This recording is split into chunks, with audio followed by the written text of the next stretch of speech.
Latest news updates కోసం ఇప్పుడే download చేసుకోండి media effects app. Welcome to media effects. రాష్ట్రపతి భవనంలో అనుమానాస్పద జంతువు సంచలనంగా మారింది. జూన్ 9 ఆదివారం కేంద్ర మంత్రులు ప్రమాణం చేస్తున్న సమయంలో వెనుక వైపు ఓ జంతువు అటువైపు వెళ్తూ కనిపించింది. అది చిరుతేనన్న అభిప్రాయాలు వ్యక్తమవుతున్నాయి. అయితే చిరుతలు రాష్ట్రపతి భవన్లో పెంచుతారా అనే సందేహాలు తెర మీదకు వస్తున్నాయి. రాష్ట్రపతి భవన్లో ఎవరిని దీన్ని పెంచుకుంటున్నారంటూ కామెంట్స్ పోస్ట్ చేస్తున్నారు కొందరు నెటిజన్లు.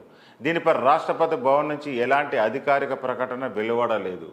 కేంద్ర మంత్రిగా దుర్గాదాస్ ప్రమాణం చేసిన అనంతరం రిజిస్టర్లో సంతకం చేస్తుండగా బ్యాక్గ్రౌండ్లో రాష్ట్రపతి భవనం మెట్లపైన ఓ జంతువు అటుగా వెళ్తున్నట్టు క్లియర్గా కనిపించింది. దీనికి సంబంధించిన వీడియో వైరల్గా మారింది. వీడియో చూసిన వాళ్ళంతా రకరకాల కామెంట్ చేస్తున్నారు. రాష్ట్రపతి భవన్లో చిరుతలను పెంచుతారా, అవకాశం ఉందా అని రకరకాల సందేహాలు లేవనెత్తుతున్నారు. ఇంతకీ వీడియోలో కనిపించింది చిరుతేనా, లేదంటే ఒక రకమైన శునకమా, లేదా ఏదైనా జాతికి చెందిన పిల్ల?